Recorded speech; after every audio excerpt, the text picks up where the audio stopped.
But the price was too steep because in 1995, Saruiwa and 8 others were executed, sparking outrage worldwide. Yet, the Ogoni people persevered, embodying the essence of Achebe's wisdom that if you don't like someone's story, write your own. They rewrote their story with courage, demanding justice and environmental redemption.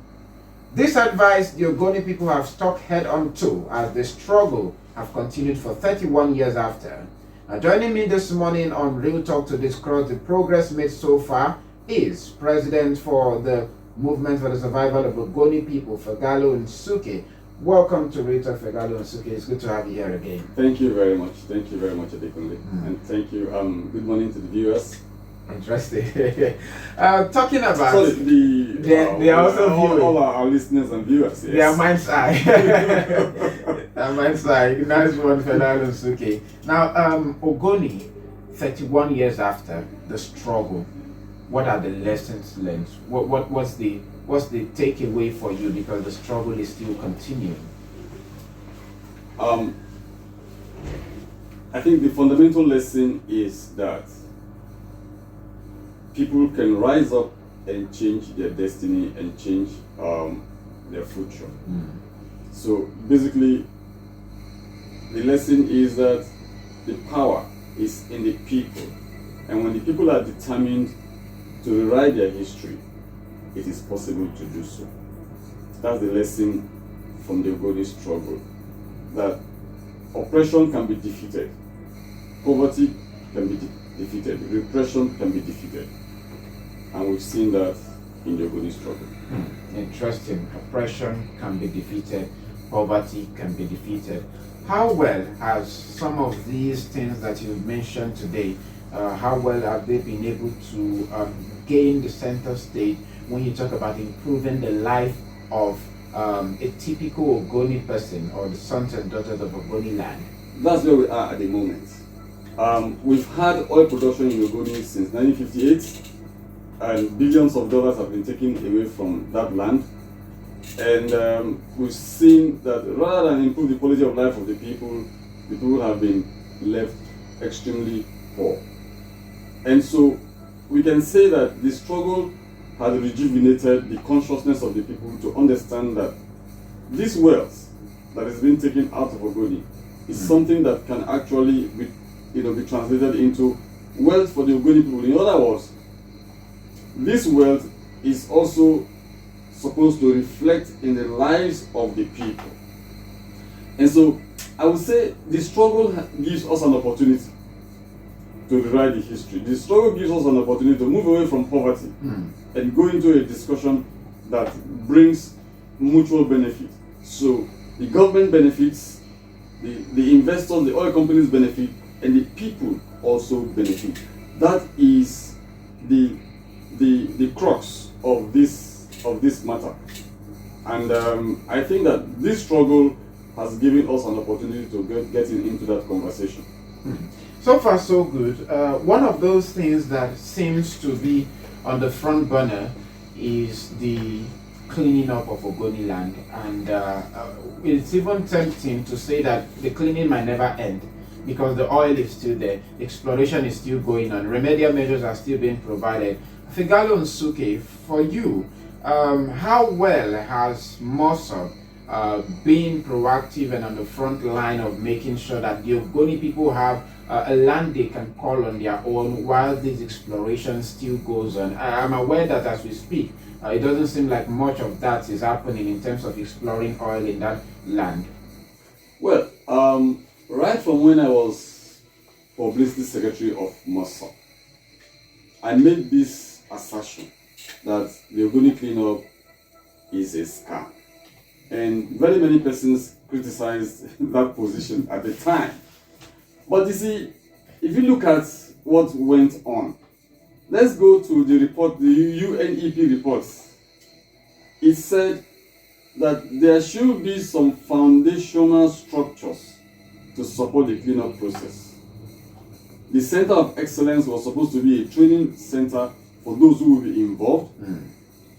The Integrated Soil Management Center was supposed to be serve as a laboratory. to determine the state of the soil, and then to also determine what you have after work is done. So we didn't have all of that. When I raised those issues, I was told that setting up the Center of Excellence and the Integrated Soil Management Center before starting cleanup proper is going to waste time. And then people started spending money without putting the necessary structures to start work.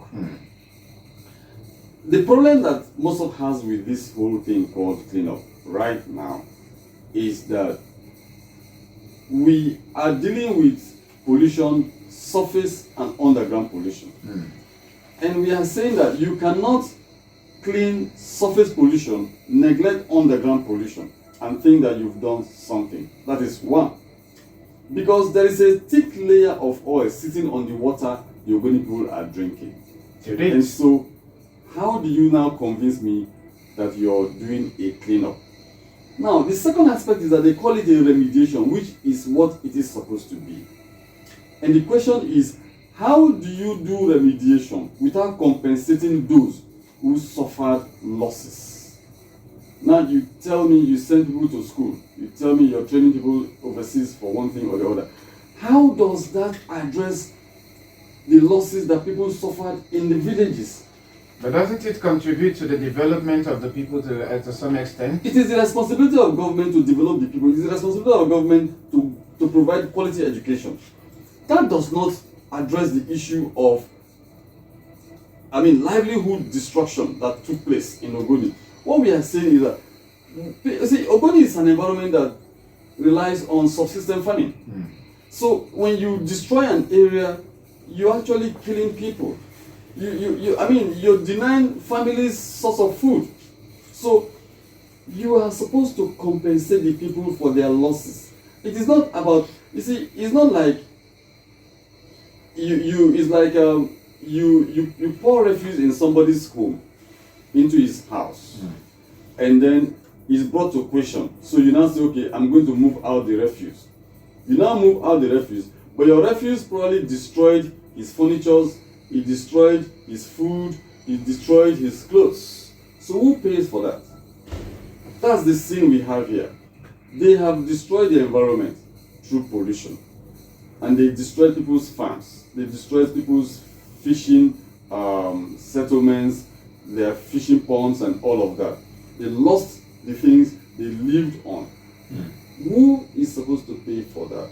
Is it the education you give to somebody to go and study medicine that addresses that? No.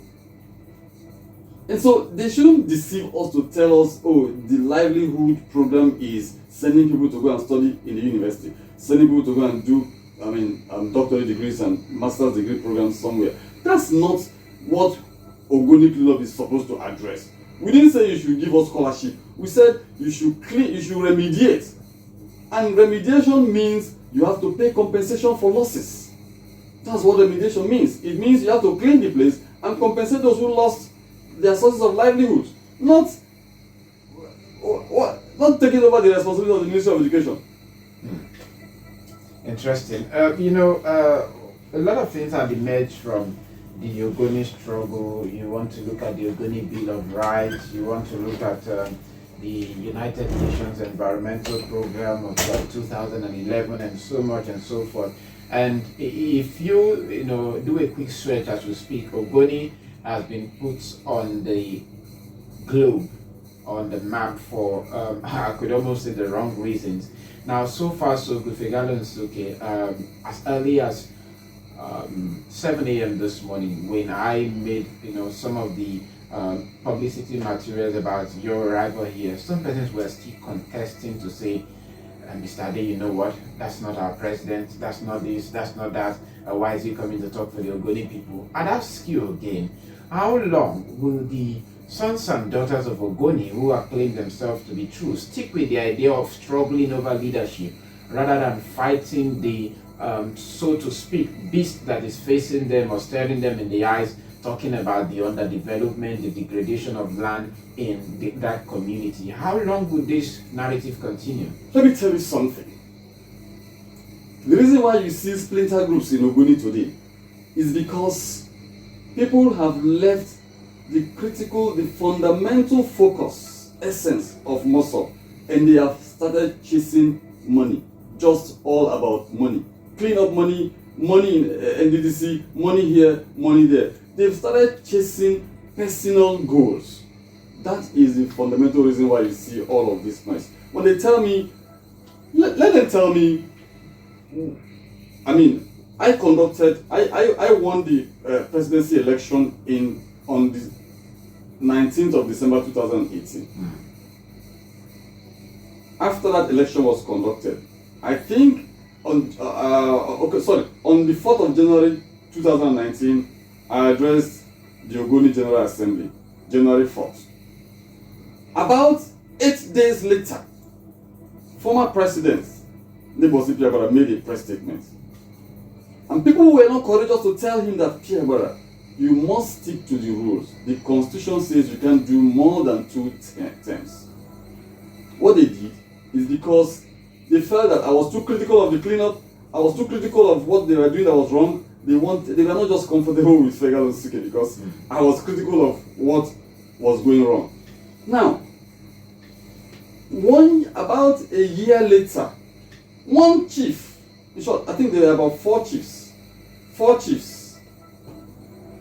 they on their own announced their own preferred president of MOSOP. Okay. I will mention his name if you wish, or I don't know. You can go ahead. It's for documentation. That was Kipa Barano, Prince Bira, and all of those that set up. Do you know why Ogoni people? You see, one of the big problems Ogoni people must try to defeat is that they must try to live with the truth. People cannot live a life without acknowledging truth, and anything that is founded on falsehood cannot stand. After my own election, some persons challenged that election in court. And one of those that challenged the election in court was Nabulo Barinaziga Luwe. The matter was before the court. One King Giniwa sent Chief Samuel Nels or so to the court to say they wanted to do an out-of-court settlement. King Giniwa, Samuel Nne, Peter Mede, and Tan Lotonwe from Owe. Now, they didn't call for any kind of consensus on that. But what we just saw is that they just brought the document to me and said I should sign the document as consensus and agreement, something. And I said, no, you must hear me. You cannot just sit back somewhere and say you're a chief and you just say I should sign a document. And he said, I am your chief, you don't argue with me. And I said, no, you can't tell me that. You can't tell me that. So, by the end of the day, the court discountenanced that document. That matter was still before the court. A decision has not been taken. The court has not given ruling. They went to BMGS Bori on the 4th of January 2021 and announced that thing they call interim government. How do you expect that kind of thing to hold? How can somebody tell me that the matter is before the court has not taken a decision, you're announcing Kipa Barano as something, interim something. Now hold on, no. And then 1 year later, Prince Bira declared himself president of MOSOP. People said, oh, Prince Bira has declared. Subsequently, Why Ogosu came up. Why Ogosu took over from who? Who is the president of MOSOP that constituted the electoral committee that brought Why Ogosu? Why Ogosu succeeded who? Are you seeing this story? So you can understand the falsehood, the basis upon which people are doing nonsense, and they expect that Fegalo Nsuke will take it. Fegalo, for these groups that you've mentioned, they are still running concurrently. Do you know why they're running? Do you know why they still talk and make noise? Because MOSOP is so peaceful. MOSOP does not use, we do not have the instrument of coercion. You know, in society, for example, Nigerian state, if you violate their rules, the police will bring you to order. Absolutely. In MOSOP, we do not have the instrument to bring people to order when they mess up. When you say we do not have that, that is, we don't have that coercive instrument like the police, and we don't have the need to. We don't have we simply don't have the coercive instruments or the police, so people can make noise. But you see, what is important is this: if you look at them, they don't have any structure. They don't have that social support. They don't have the people. So, but because they can talk. Talking is free, and of course they have money to spend, and of course they are funded. All of these things happen. See, I've gone through a whole lot. Let me tell you. Let me give one situation. Somebody called me, one of those that formed this Wayabusu thing. He called me and told me one day, he said, don't talk about development. I said, why? He said, Ogoni people will kill his brother. And that they kill his brother because they don't like what is good. And because they don't like a good thing, nothing good will happen to them. I said, you can't speak that. He said, I will regret it for talking. I shouldn't talk about development. I will regret it. And a few weeks later, they were talking about this Wayabusu thing they were doing. So they generated Wayabusu because they do not like the development initiative that I am talking about. In inference, some people are cashing out on the degradation happening in Ogoni land. It's been big business. It's been very big business. I can tell you, it's been very big business. The problem, money has come into the system, and I think it's actually a confirmation of Ken Saro-Wiwa's prediction. He said after he is killed, there will be a lot of petrol dollars in circulation, and many of those who are with him now, that are with him, will deviate. They will be taken away by petrol dollars. But he also said, but ultimately it is this thing he is saying that will be done to solve the problem. So what you're seeing is not strange. People are running after money. The system is commercialized, and that commercialization is a big problem. So that's what you're seeing going on. Interesting. You're still listening to Real Talk on your everything on PlayStation, Wave 91.7 FM. And this morning we are talking about the developmental strides of Ogoni 31 years after. And, it's still waiting, and a lot of struggles still going on within the sphere, talking about who controls what, who wields what. But Fegalo Nsuke this morning on starting the program has said they are getting there. And how soon that will be is something that those who are sons and daughters of Ogoni land would want to watch out for, especially when you do a grouping of the LGAs in that land, talking about Gokana, Kana, Tai, and even LMA as by extension. All of these put together will determine so much, but we'll have more of this conversation and also allow you to air your perspective and opinion on them when we come back from this short break. It's Wave FM on It's Real Talk on Wave 91.7 FM. My name is Adekunle Adejumo. Stay tuned.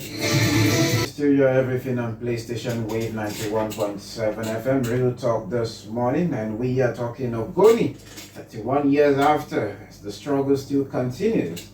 A journey that has been bestride by lies, difficulties, differences, those who chose to sit on the fence, and those who decided to sit on the side of monies, and how they can continue to milk the individuals and the Ogoni people. Yet, the land that seems to produce so much is still in a waning condition rather than improving beyond that.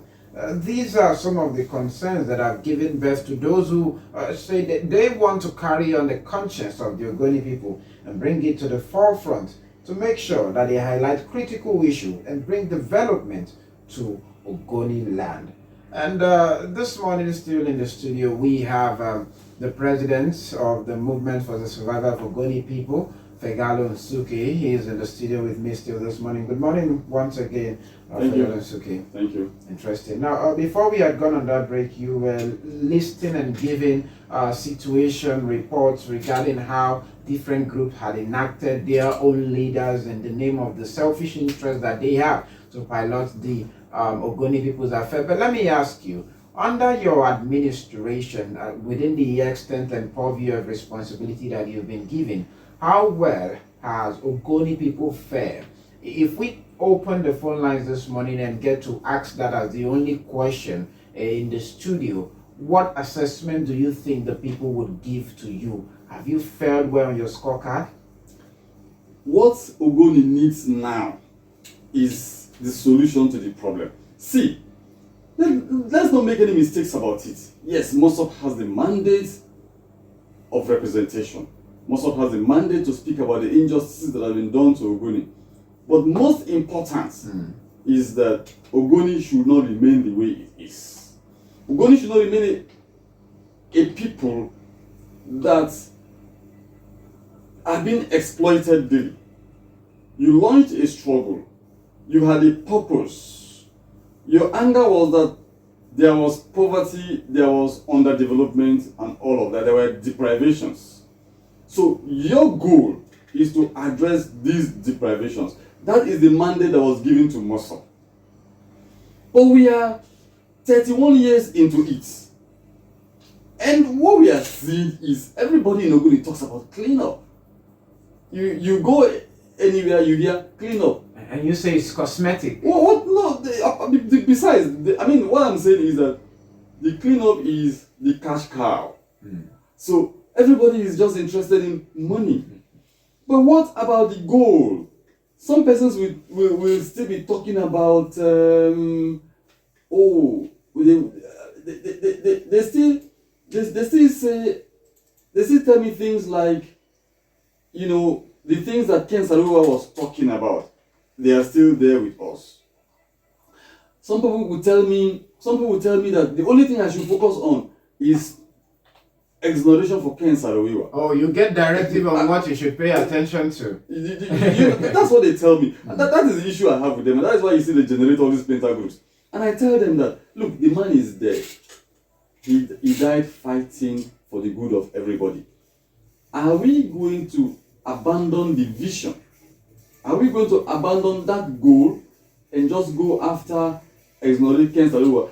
After you exonerate Ken Saluwa, how does that address the standard of living of the Ogoni people? And so I have really come to the realization that, look, we must focus on our goal. Look, when I speak of addressing this problem, I am serious and I mean it, and I say it will have to be addressed. And I know that Ogoni people listen to me. I know Ogoni people will trust what I'm saying, and they believe in what I'm saying, that we can address this problem. And the only way we can address this problem is to focus on the development of Ogoni. And when we talk about focusing on the development of Ogoni, it means that we must negotiate a fair proportion of the resources that are extracted out of Ogoni, the revenue that is generated from that money. A fair proportion must be committed to Ogoni development. That is the solution. That will be a permanent solution. And I guarantee, I don't just say these things, I guarantee that will be a permanent solution. Nobody will challenge that deal. The pursuit for a permanent solution, and Fegalo Nsuke says, because we are the people. We launched the struggle. We fought. We defeated Shell, and so we can get this change happen. Interesting. Let's get you on board the conversation this time around and get to hear the questions that you have. Contributions that you want to make to the program this morning. I'd appreciate that if you can make it succinct and straight to the point. To be part of the program this morning, it's Real Talk. Call into the studio using the following number: 0908-185-5966, 0908-185-5966. You can as well call 09022-917-917, 09022-917-917, and we have 070-4000-1783. It's Wave FM. Good morning. Yeah, good morning. Good morning to you, Eda Chidebere. Yeah, good morning to the guests in the studio. Thank you very much. Yeah, and you see, the problem we are having, not only in Ogoni, everywhere in this country, is when the get of divide and rule is being suffered. See, when you have people that does not allow things to happen, rather they are focused on what they can get, you will not see anything like development. See, this is the problem we are having today in Nigeria. There are some group of people that will come to achieve. There are some group of people that will come to make things happen. For these people that will make things happen, they will not want them to go there. Rather, the people that want to achieve, that want to get something, will be the people that will be fronting themselves. This is the problem. I believe these things that happen in Ogoni, if somebody can come up today and say, no, so divide and rule, you see things working out for them. Thank you very much, Eda Chidebere. Wave FM, good morning. Yeah, good morning. Really, you're welcome. Thank you. My brother in the studio, I greet you. I am civilian general. I'm calling from LLM. You're welcome. I've listened attentively, and I think the only solution to Ogoni problem is unity. And if there's anything they want to achieve, let them think of how to come together, speak with one voice, Because for you to succeed, there are a lot of attraction somewhere, so many places, working against the unity of the Ogoni people. My brother in the studio, the only way you can achieve this your objective, or the objective of change himself, unite the people of Ogoni. Make sure that no penetration, nobody is allowed to go the other way around. That whenever you put a stake, you stick to one point. If you, until this is achieved, you can talk and talk and talk. This is, you can never get anywhere until that unity is achieved. Thank you. Thank you, Civilian General. He says unity is the core. Wave FM, good morning. Good morning, Adekule. Good morning to you. My name is Chief Wale Chimohi from Element. You're welcome. Let's hear you. I overheard you people over the radio this morning, and I'm impressed with the discussion. Okay. You asked a question that you said there are multiple presidents here and there in MOSOP. Please, whenever such come, find out from them what is their goal, what is their vision for Ogoni people, if not for personal gain and personal interest. The man seated down there with you, I think I've heard him twice or more than. He has prepared a solution that is going to be permanent in Ogoni land and asked for development. Why are others running away from development in Ogoni land if they feel that Ogoni is important to them? But the man there keep on speaking and talking and saying that the Ogoni condition must change, and they don't want to give him that chance. So I want to let the Ogoni people know that the man should be allowed to do what God has asked him to do, so that Ogoni will have peace and Ogoni will be united. Because when there is development, I think everybody will be busy. Everybody will be going on in his own personal way. So let that man continue. All right. And continue to press forward for the permanent solution of Ogoni people. Thank you so much. Thank you very much for your contribution. 917 Hello, Wave good day, FM. madam. You're welcome. It's Wave FM. Yeah, my name is Natuka, the son of Nodu Wodima, who was hung with cancer, wayward, and others. Interesting. You're welcome to the program. Let's hear you. Fegalo Nsuke is here. Yeah, I want to greet my MOSOP president. And this thing is not a too much question on this thing, because the MOSOP president has already presented what is going on and what is happening in Ogoni. So we, the Ogoni people, we stand and we demand for justice. We need justice from the federal government of Nigeria and the state government on this issue. Interesting. Thank you very much. And that includes environmental and economic justice. Yes, the last speaker was very precise. He said Ogoni needs justice. This justice has to be total. The 9 persons were murdered in 1995, and they were innocent people. They need justice. You must clear their name. We cannot be silent. We cannot ignore it. We have to find a way to make sure that their name is clear, because it is clearly established that they were innocent. Interesting. The other people talk about this issue of development. Let me make this thing very clear. There is no alternative. The only alternative is that we must pursue the goal of development. When I speak of development and I speak of addressing the Ogoni problem, I mean it. And I'm committed to it. We have to win this battle. We cannot remain a people that will be exploited. That people will be coming to get us in the streets. We make trouble in the streets. When we finish making trouble in the streets, they go to the government houses to discuss. They don't return back to tell us what they discuss in the government houses. Or that they are just going to be exploiting us, and then they go to the board of high prep and they go to high prep and make money and all of that. No. Ogoni must move away from where it is now. Ogoni cannot remain like this. And the only way Ogoni cannot remain like this is that there must be money. And see, development is driven by money. And so money must enter Ogoni to change the lives of Ogoni people. And we are insisting. Why we're insisting on our model is because we have put a model and also recommended an operationalization process so that the money and the development is available for everybody and nobody controls it. It will be a people-driven thing. Interesting. Yes. Interesting. Let's quickly take a question on Facebook that was dropped earlier before we return to the phone lines. Moses Winlow says, over the years, MOSOP have been mute to some critical issues in Ogoni land, such as the several diversion of funds meant for East-West Road. Of course, where the Port Harcourt refinery also sits along that area. It says the missing $300 billion compensation meant for Ogoni people paid by Shell. What is MOSOP doing to ensure smooth operation of UNEP cleanup?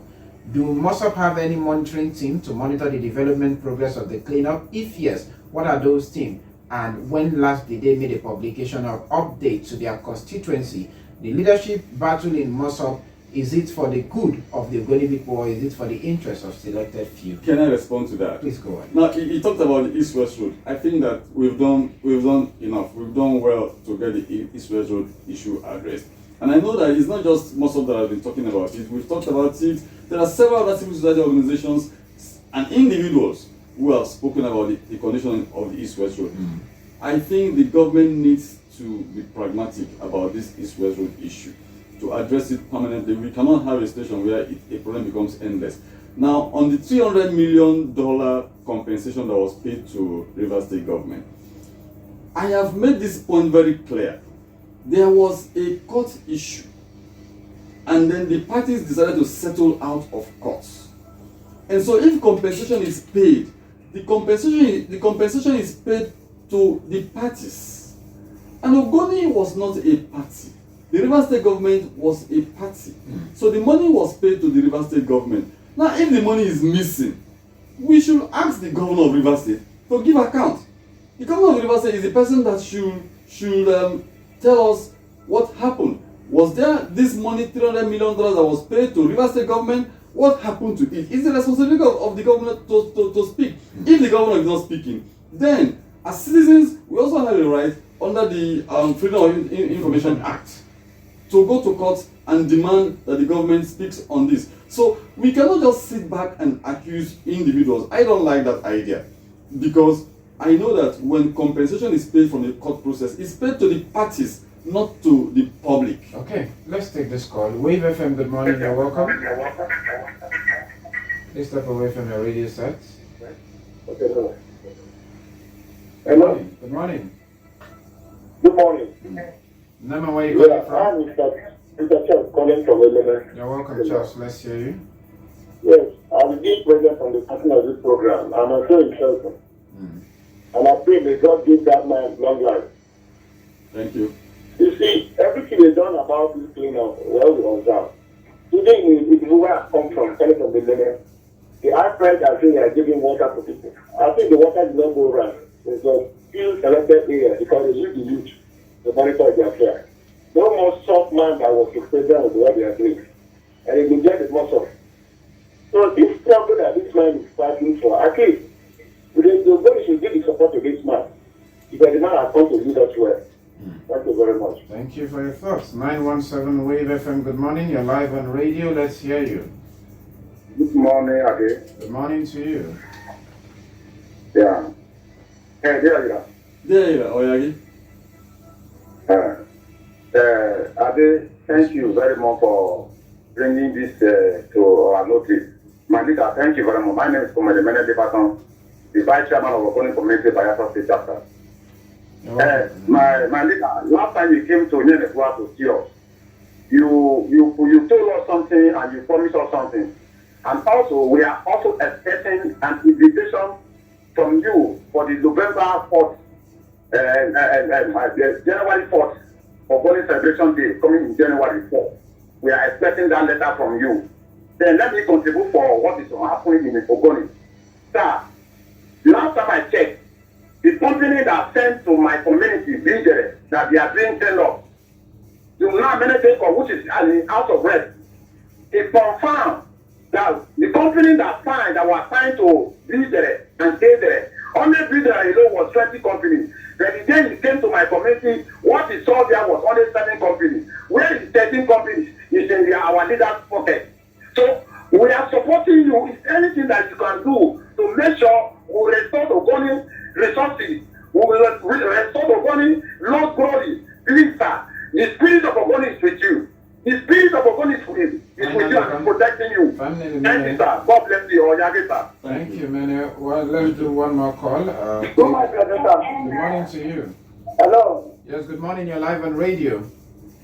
This is Comrade Abidjo Jonathan calling from Buchanan. You're welcome, Jonathan. Alright, I want to especially greet the MOSOP president in the studio and also commend him for a wonderful recommendation for the development of the Ogoni Kingdom. And that I'm talking about the Ogoni Development Authority, ODA.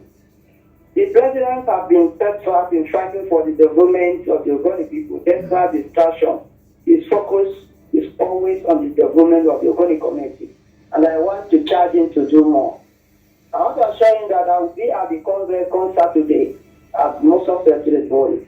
Thank you, and people. Interesting. Let's quickly run through some messages on Facebook. Gota Ernest Samuel says, good morning, sir. Sadly, Ken Saro-Wiwa died with the original vision of the Ogoni struggle, the original version. He says, we've not made one step forward from where late Ken Saro-Wiwa and others who died with him left it. They have turned the struggle into money-making venture. I'm sure those men are regretting seeing what is happening from the afterlife. Jonathan Adiegu says, Muidum says, good morning, presenter and your guest in the studio, the MOSOP president. Said the president is a man of integrity who pushes for the development of the Ogoni communities. Let's do one more call. Wave FM, good morning. Hello. Good morning. Good morning. Good morning. Yes, this is Theophilus from Ghana. You're welcome, Theophilus. Yes. Good morning, my president. Thank you. I am very happy to hear you this morning. The truth about the whole matter is you will never succeed if there is no battle around you. Everything that is happening in Ogoni is very clear. We must have development, and that is the only goal. That is why saying that those who do not want to follow the right path of seeking development for good people are those who want to set you back.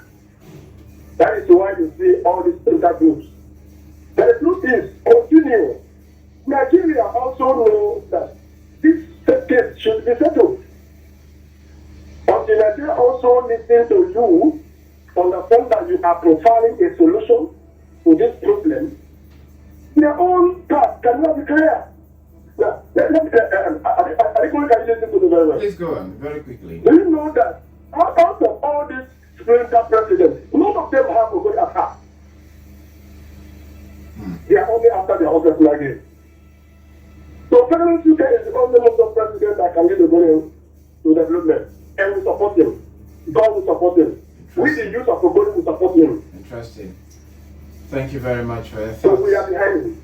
Thank you very much. Fegalo Nsuke, there you have it. It seems that there's so much passion for you to hold on to in terms of the pursuit that you've embarked upon. But let's just quickly wrap this up. Before we go, having listened to the contribution and everything that those listening this morning have been able to submit, what are your assessment and parting words on the program? Yes, the expectations are great, the expectations are high. And we must all be ready and committed to change Ogoni. Ogoni cannot remain like this. And that change must benefit the Ogoni people, the investors that put in their money, and the Nigerian government. We must all be willing to address this problem. It's 34 years now, since from 1990 when the struggle was launched. And and we've not been able to address it's sad that in 34 years we had one problem before us and we've not been able to address it. We must be able to address it this time. And I want to assure Ogoni people, we are committed to this goal. This Ogoni problem must be addressed in the interest of all parties, including the Ogoni people. In 5 seconds, Fegalo Nsuke, you have a program coming up very soon. You want to let people know about that? Yes, we're having Congress on Saturday, November 30th at the MOSOP Secretariat in Bori. The core of that Congress is Ogoni people, come and let us talk. Ogoni should not remain like this. Okay. So we all have to chart the path and move forward.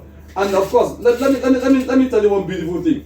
we are engaging now, we are drawing consensus, we are reconciling as well. People think that we're not talking to each other. No, we are reconciling and we're doing better. Fegalo Nsuke, the conversation would have loved to go on, but because we have to walk through the tight wires of time, we have to go. Thank you so much for your contribution and time on the program. The news update at 10 a.m. is up next. It's been a wonderful ride with you, and don't forget, my demo to come through at 11:05. Stay tuned and keep listening to Wave FM. My name is Adekunle Adejumo. Good morning.